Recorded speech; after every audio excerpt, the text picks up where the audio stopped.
NPM A1D020041 kelas 3B Prodi Pendidikan Biologi, tentunya dari kampus yang sangat kita cintai, kampus Universitas Bengkulu. Kalian pasti tahu kan yang namanya tempe, tape, keju, nata koko, kecap, dan yogurt? Nah, makanan-makanan ini merupakan salah satu produk dari bioteknologi loh. Sekarang yang jadi pertanyaannya, apa ya bioteknologi itu? Yuk ikuti aku bahas lebih lengkapnya. Jadi, bioteknologi ini bisa didefinisikan sebagai pemanfaatan ilmu biologi atau penemuan-penemuan biologi untuk menghasilkan produk yang bisa dimanfaatkan untuk memenuhi kebutuhan manusia. Teknologi bisa dibedakan menjadi dua macam. Yang pertama, bioteknologi konvensional, dan yang kedua, bioteknologi modern. Bioteknologi konvensional diartikan sebagai bioteknologi yang memanfaatkan mikroorganisme secara langsung. Misalnya, dalam proses fermentasi, seperti pada produk yang sudah saya sebutkan sebelumnya, yang merupakan hasil dari bioteknologi konvensional.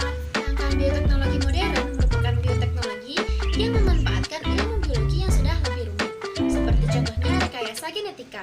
Produk rekayasa genetika ini seperti misalnya tanaman transgenik atau bakteri Escherichia coli yang bisa menghasilkan hormon insulin. Hormon ini nantinya bisa digunakan untuk mengobati pasien yang menderita penyakit diabetes mellitus.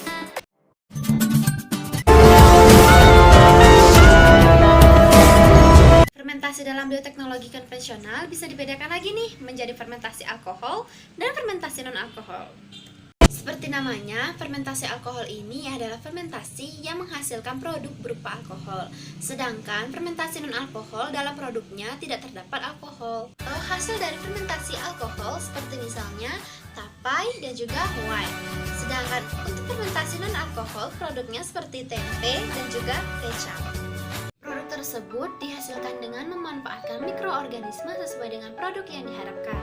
Contohnya seperti mikroorganisme Saccharomyces cerevisiae yang dimanfaatkan dalam pembuatan tapai, kemudian minuman beralkohol, dan juga digunakan sebagai pengembang nanti. Untuk contoh-contoh mikroorganisme yang lain bisa dilihat di sini. Kemudian bagaimana ya dengan contoh dan proses bioteknologi modern? Yuk kita lanjutkan. Contoh yang bisa dikelompokkan ke dalam bioteknologi modern seperti teknik rekayasa genetika atau sering juga disebut dengan teknik rekomendasi gen dan kultur jaringan. Penerapan rekayasa genetika bisa menghasilkan produk-produk yang bisa dimanfaatkan, misalnya seperti dalam bidang kesehatan, pertanian, pengolahan, limbah, dan sebagainya. Sedangkan penerapan kultur jaringan umumnya lebih banyak dilakukan untuk produk-produk di bidang pertanian. Selain itu, terdapat juga bakteri Escherichia coli yang bisa menghasilkan hormon insulin dan pengatur produksi insulin yang dimasukkan ke dalam satu plasmid yang nantinya dimasukkan ke dalam bakteri tersebut. Seperti yang sudah digambarkan sebelumnya, teknik rekayasa genetika melibatkan pemotongan dan juga penyambungan gen. Untuk pemotongan gen dibutuhkan enzim yang dinamakan enzim restriksi endonuklease. Sedangkan untuk penyambungan gen dibutuhkan enzim yang dinamakan dengan enzim ligase. Untuk memasukkan gen ke dalam sel yang akan direkayasakan, maka gen tersebut harus dibawa oleh suatu kendaraan yang disebut dengan plasmid.